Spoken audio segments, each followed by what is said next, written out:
Professor, diga-me então, nesta altura, quais são as expectativas de alguém que parte para uma tentativa de admissão aqui no Conservatório? Olha, nós recebemos aqui 150 candidatos mais ou menos cada ano, não é? Às vezes até mais. Fazemos uma prova que tem várias modalidades, que é para testar o corpo, a voz, a imaginação, a criatividade e a cultura geral de cada um. E recebemos entre 25 e 30 alunos no primeiro ano. Isto quer dizer que quem tem alguma experiência, quem já fez prática teatral, parte na corrida à frente.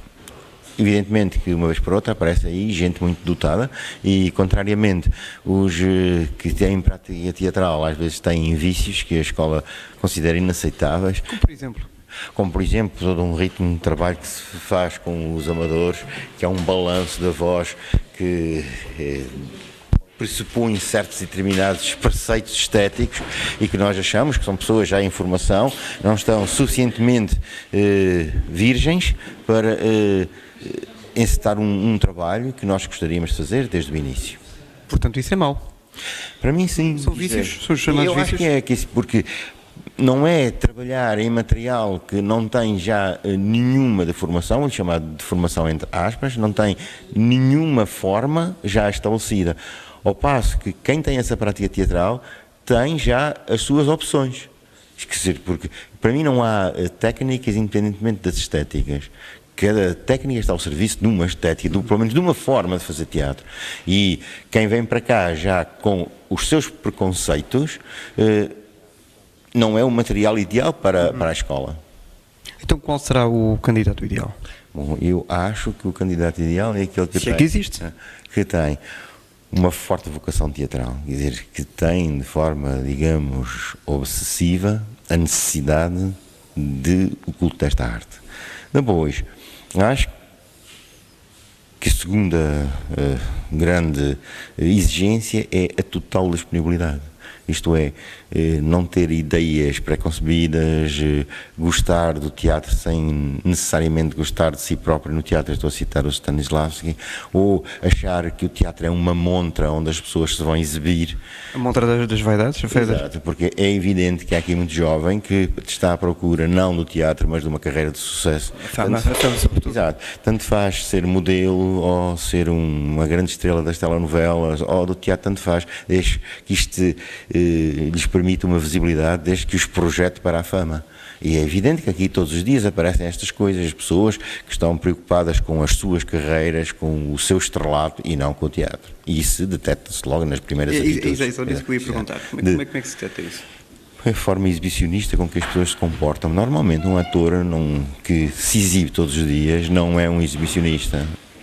É muitas vezes um tímido, porque sabe que trabalha com os seus sentimentos, com a sua interioridade e que ao fazer o teatro... E obrigado a exteriorizar algo. Exato.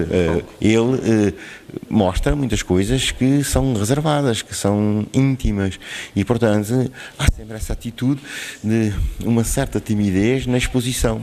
E depois há outras pessoas que vêm aqui nitidamente para se exibir, exibem-se fisicamente e fazem-se muito graciosos, como é o pressuposto que serão as estrelas futuras. Não é?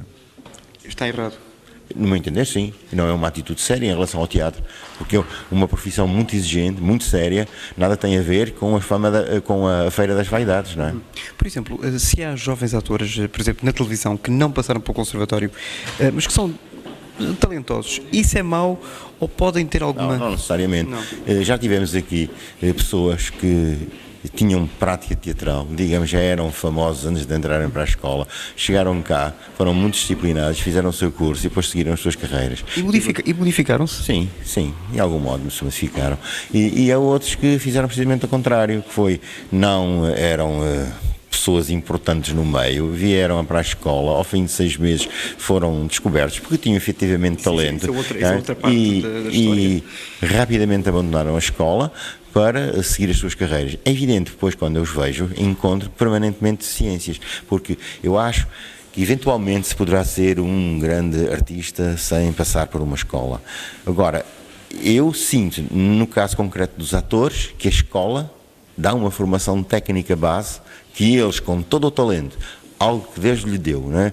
E, Isso é inato. sim, exato. E que ou se tem ou não se tem, depois não se desenvolve quando se parte para a carreira. Eu não me lembro, mas suponho que é no Peter Brook que eu li isto, que é quando um ator numa escola se descobre que tem efetivamente um grande talento, uma grande capacidade para o teatro e se chama e ele obtém um sucesso público, passará a vida a repetir essa fórmula, que é a sua forma privada de sucesso. Então não se desenvolve, deixa de ser criativo, deixa de ser útil em diversas outras situações para repetir permanentemente aquilo que o levou à glória, não é? Pronto, e então o Peter Brook diz que isso é uma grave limitação para o ator. Já falaremos depois. Pode ser? Quem tiver necessidade de mudar de roupa, ao fundo deste corredor tem um degrauzinho, volta à direita há umas casas de banho. Um bocado miseráveis, mas nós esperamos ser este o último exame que nós fazemos nesta casa, porque no próximo outubro estaremos no novo edifício da Escola Superior de Teatro e Cinema.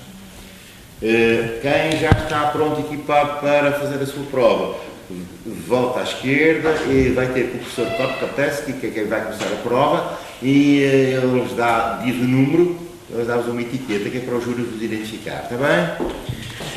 Bom, vou fazer a chamada. Número 38, Gonçalo Nuno Sá Pessoa Graça. Não. Hoje é o dia 15, não me estou a enganar, pois não? Número 95, Ana Cristina Siríaco, é água, já? Faz favor, diga assim com convicção. Estou aqui, lá para dentro, já? Número 109, Ana Lúcia Patrício Paulinha. Lá para dentro. 139. Não, 109. 109. Tá bom. 110, Joana Alves Pereira. 111, Romeu Mendes da Costa. 112, Filipe Santos de Sousa Bacelar. Não. 113, Teresa Patrício Calado Reateg. Faz favor. Depois vamos explicar a origem deste nome. 113. Diga.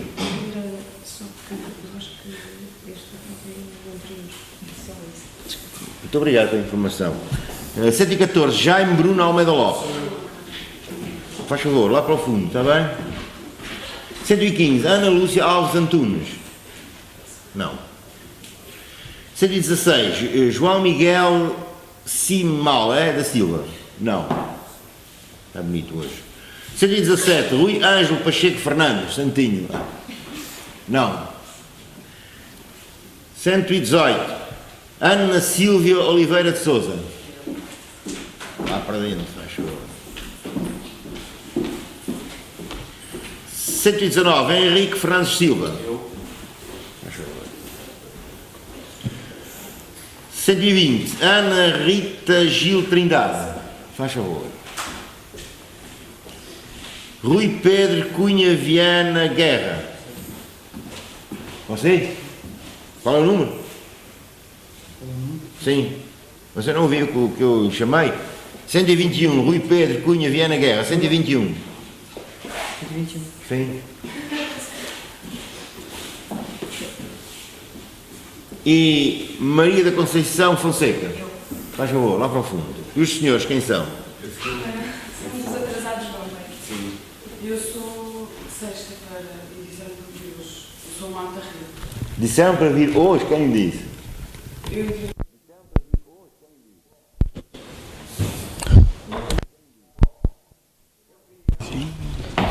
Bom, eu queria vos apresentar o júri. Senta-te, Alexandre. Que é o seguinte, o presidente do júri é a professora Maria Conceição, que é a professora coordenadora desta escola, e a dar voz. A professora Eugênia Vasques, que é a professora coordenadora da escola, é responsável pela área de teoria.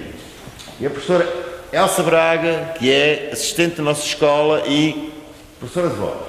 De lá para cá, da esquerda para a direita, Carlos Pessoa, professor de interpretação, professor José Valentim Lemos, professor de dramaturgia, o professor Kotkoteski, que é professor de corpo, o professor Alexandre de Sousa, que é professor de corpo. Eu chamo José Peixoto, sou professor de interpretação, neste momento exerço as funções de diretor do departamento de arte. Queria chamar a atenção de uma coisa.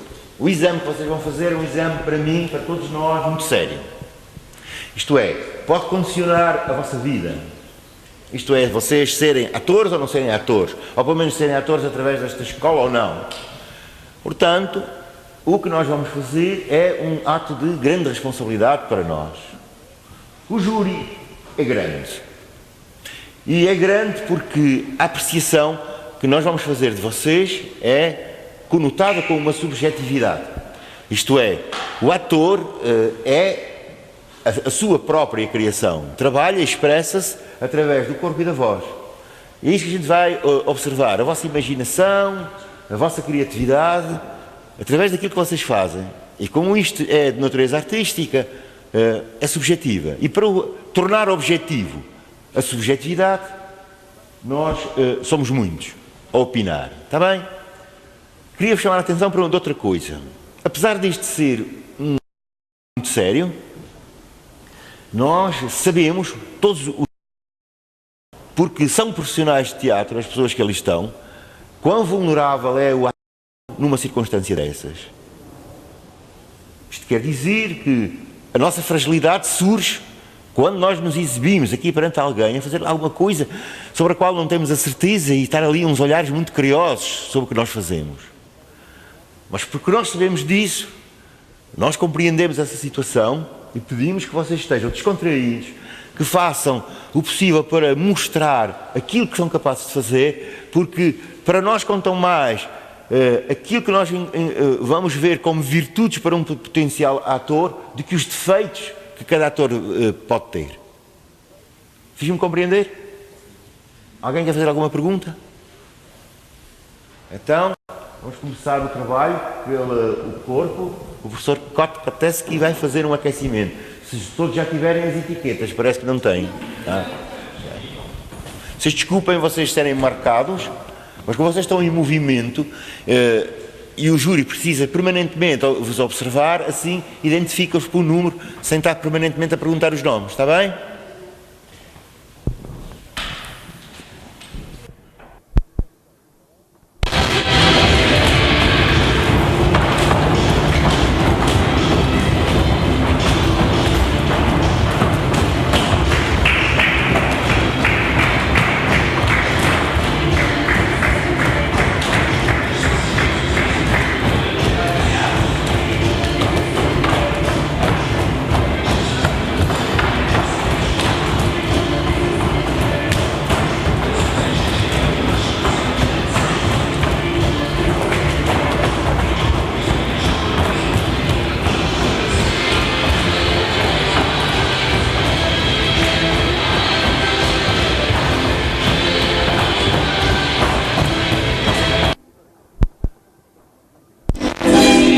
Então começam com a prova de corpo, não é? Exato. Fazem um aquecimento. O aquecimento é importantíssimo, não é? Claro, fundamental. E isso cria duas situações. Um é propriamente o aquecimento físico e depois cria a disponibilidade para o jogo.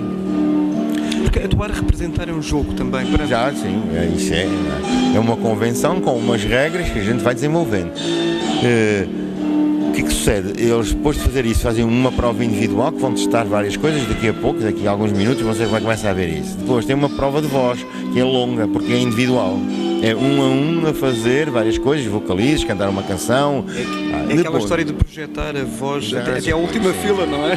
E depois tem uma prova de criatividade, não é? Imaginação. E finalmente tem uma entrevista onde se avaliam as apetências dos candidatos para a profissão e se testa, se tenta ver o grau de desenvolvimento mental das pessoas. Às vezes vocês, como jurados, poderão não estar a ser injustos, porque, por exemplo, eu imagino que um aluno deve estar seguramente muito nervoso nesta altura. Mas não estava a dizer ali, nós começamos por tentar desbloqueá-los e pô-los à vontade. E é evidente que nós temos alguma capacidade de detectar o que é que constitui um handicap da pessoa por estar nervosa. Há pessoas que fazem mal porque estão densas e que efetivamente têm capacidades, e há outras que de facto não têm capacidade. Passou por estes momentos quando começou a ser ator?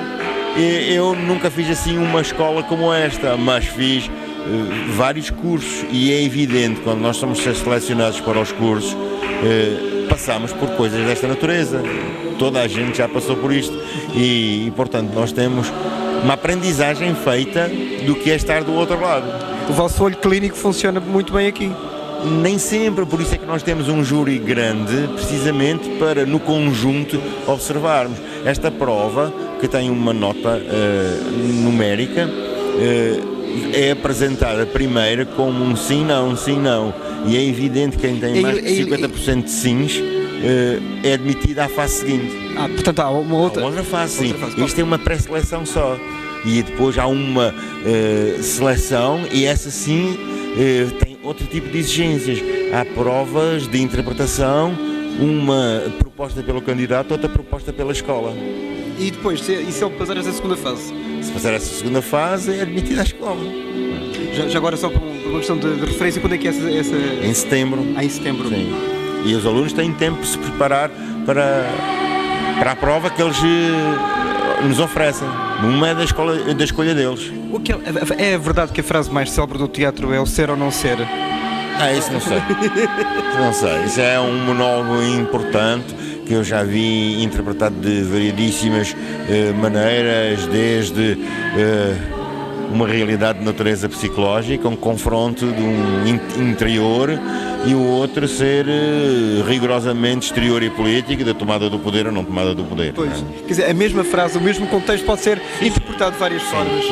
Há quem defenda acérrimamente o Actor Studio, o método do Stanislavski, por exemplo, concorda com esse que quer interiorizar tudo, os sentimentos e as frustrações e viver os personagens ao limite. Eu não sou muito vocacionado para essa escola, apesar de reconhecer que em qualquer das situações, em qualquer tipo de espetáculo, mesmo na farsa mais desbragada, há uma interioridade que é preciso ter, senão o teatro é uma falsidade. Mas daí a gente tentar fazer passar que aquilo é a realidade, acho que isso é uma aldrabice. E, portanto, eu não tenho nenhum preconceito em relação a uma escola como o Actor Studio, mas também lhe confesso que sou um antinaturalista. Por natureza? Sim.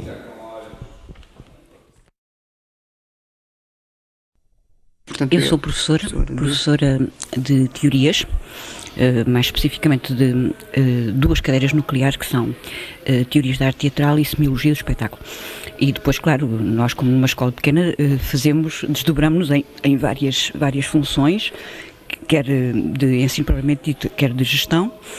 E eu entrei aqui no ano de 86-87 e tenho lecionado realmente variedíssimas cadeiras, desde a dramaturgia até a estas minhas duas cadeiras que são da minha regência. E o que é que quer que eu diga mais? Da fornada que já tem passado por aqui ao longo, por exemplo, de 10 anos, não é? Saíram nomes que hoje são consagrados no mundo, especialmente no mundo do teatro e da televisão. Sim. Digamos que daquelas primeiras fornadas, dos primeiros anos que eu conheci, quando entrei aqui nesse ano letivo 86-87, vim encontrar grupos ainda no final, nesses meados e finais dos anos 80, de onde saíram atores muito conhecidos, como o Diogo Infante, Alexandre Lencastre. Por exemplo, estou-me a lembrar destes dois nomes que são mais conhecidos de todo o público, e são dois grandes talentos, não haja dúvida, mas muitos mais atores são hoje elementos nucleares nas várias companhias estabelecidas em Portugal. Esses atores, eles podem ser muito bons, mas se não tiverem o talento e a chama necessária para o espetáculo, nunca serão ninguém nesta área de atividade. Há duas questões na sua questão. Podem ser alguém, porque, como sabe, hoje a televisão e outros mídia, mas enfim, fundamentalmente a televisão, um bocadinho a publicidade, ainda que menos, são, digamos assim, saídas de socorro para para um manancial muito grande de atores que vão saindo em cada ano das várias escolas, quer as escolas superiores, quer escolas profissionais, quer escolas particulares de companhias, e digamos que o campo não absorve, digamos que a procura é muito inferior à oferta. Como tal, há saídas de socorro para os atores, muitos atores, de muitas gerações, que ficam no desemprego. Portanto, o sucesso pode advir de campos, não do teatro propriamente dito, mas, por exemplo, da televisão, da publicidade. Mas a televisão constrói e destrói ao mesmo tempo. Sim, mas se o talento for imbatível, eu estou a pensar, por exemplo, no Diogo Infante. Ainda uma vez o Diogo Infante e ainda mais uma vez a Alexandra, se bem que sejam já atores de 30 e tal anos, isto parece que estou a falar de futebolistas de alta competição, não estão velhos evidentemente, mas quer dizer, depois deles já muitos outros atores, muitas fornadas de atores saíram para o campo do trabalho, para realmente. Mas dizia eu, a televisão só destrói se o material for frágil, e muitas vezes o material é realmente frágil. E como você também muito bem sabe, até talvez melhor do que eu, não é necessário ser ator para fazer televisão. Para fazer telenovelas, por exemplo. E pode ser até um excelente ator de telenovelas, sem que isso signifique ser um excelente ator de teatro. Pode ser até, há casos de excelentes atores de cinema que não são atores de teatro. Pode acontecer isto e não é nenhum paradoxo.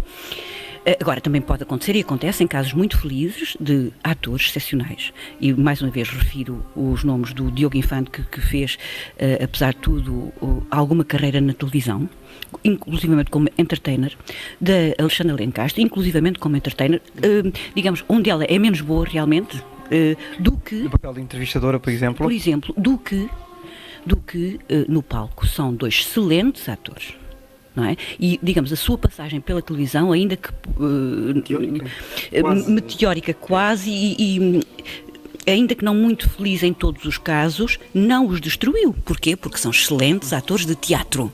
E quando voltam ao teatro, são excelentes atores de teatro. Bom, agora, há outros casos de muitos outros atores que nós reencontramos na televisão, na publicidade, nas sitcoms portuguesas, em algumas coisas patéticas que se vão fazendo em termos de ficção portuguesa, e nós encontramos alguns dos nossos antigos alunos, uns melhores, outros piores, outros muito bons, que se sujeitam muitas vezes por razões que não são propriamente da arte, mas que têm a ver com a sobrevivência, e mais uma vez com aquilo que eu dizia, há uma maior oferta do que procura, e como tal é evidente que os nossos atores no desemprego, e que são centenas, repara, centenas. Eu fui aluna desta escola de teatro, na altura em que ainda era Conservatório Nacional, e acabei o meu curso em 1981. Desses finais dos anos 70 até agora passaram aqui já várias gerações, e uma das características do teatro neste momento, como de outras artes, mas do teatro, é, por exemplo, chamar, dar visibilidade aos muito novos. Não é? Às caras novas, não é?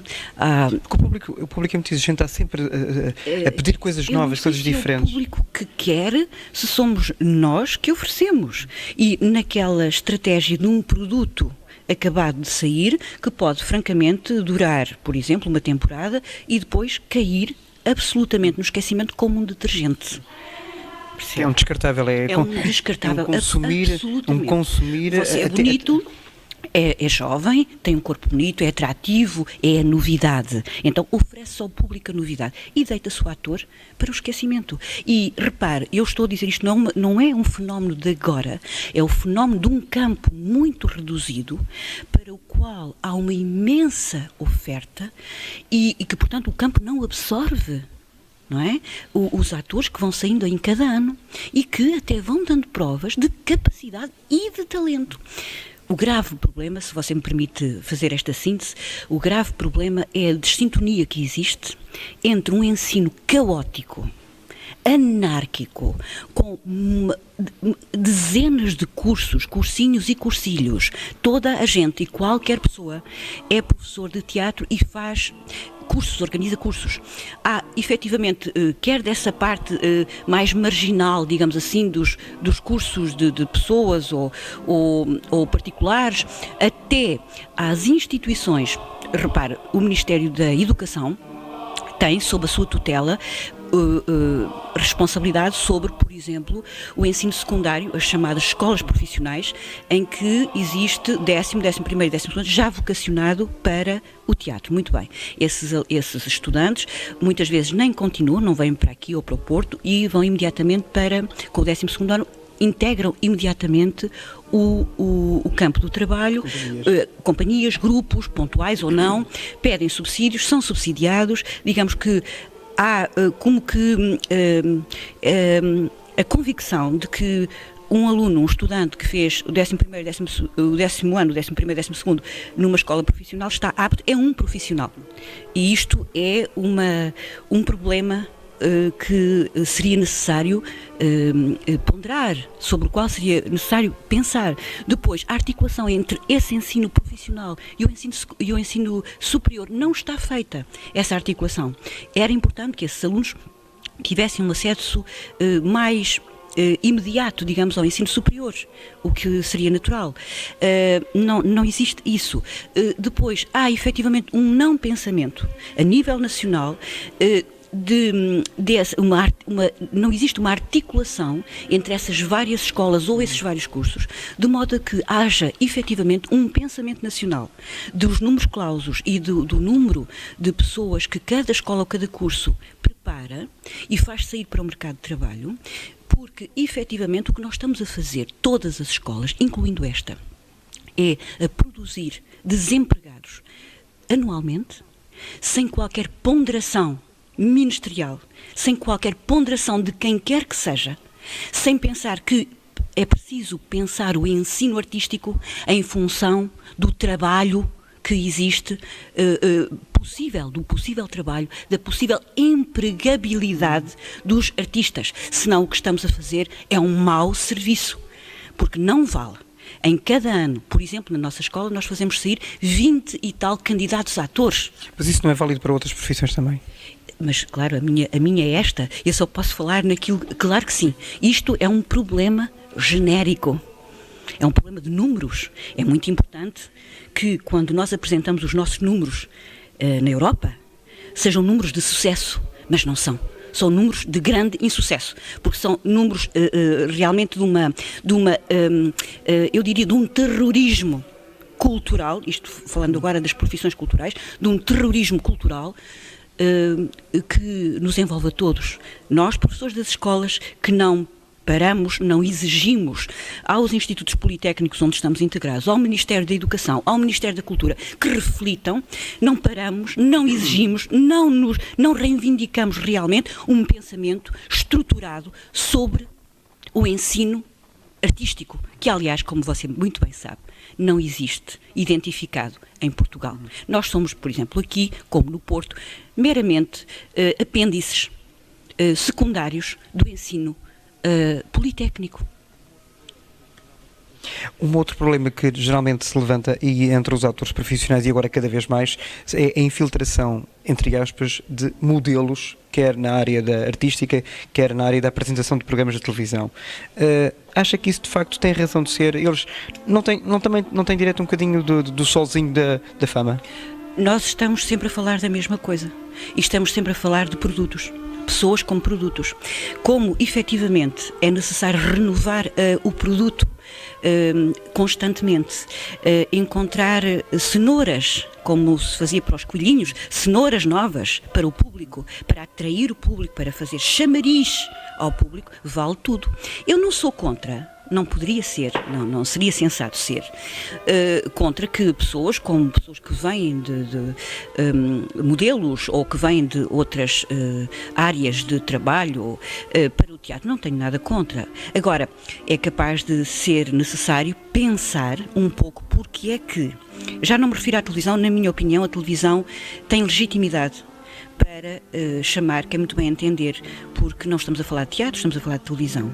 E, portanto, a lógica interna da televisão é outra que não a do teatro. No teatro a coisa já é um bocadinho mais complicada. Quando, por exemplo, quando pensamos neste problema, pensamos sempre na Sofia Aparício como protagonista de um espetáculo do Carlos Avilés no TEC, não é verdade?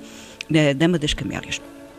Pensamos sempre como exemplo de qualquer coisa que chocou muito o meio artístico, que chocou muito os outros atores, porque efetivamente estamos a falar de uma protagonista, uma pessoa que nunca fez teatro e que veio diretamente do produtor para o consumidor, imediatamente para um papel protagonista, quando nós todos sabemos que o teatro ocidental, uma coisa de que peca justamente é pela deficiência, pelo pouco número de papéis que oferece às mulheres. Isto é uma das características do teatro ocidental.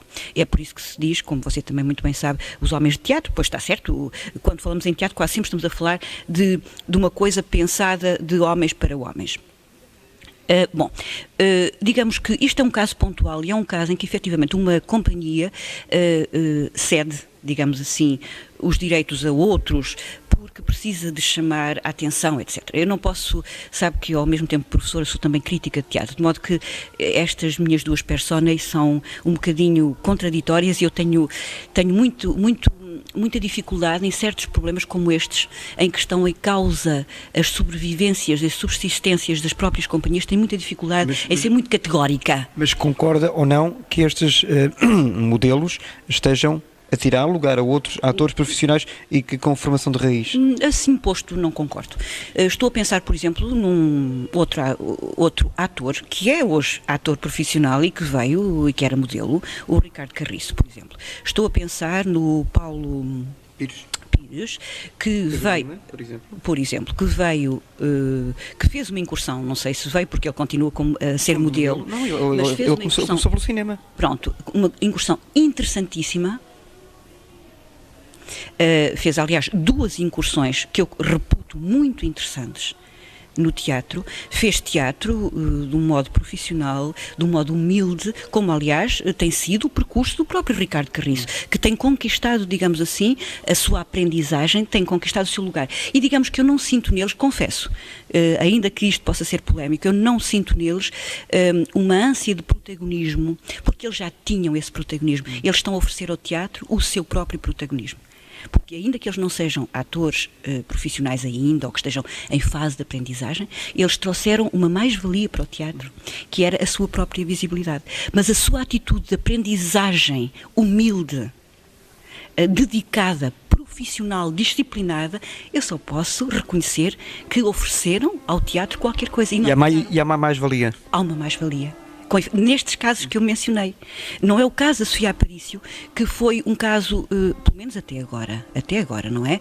Que foi um caso, digamos assim, uma aparição muito pontual e, portanto, não se submeteu, como os seus colegas, digamos assim, a uma aprendizagem que é desgastante, que é muito dura.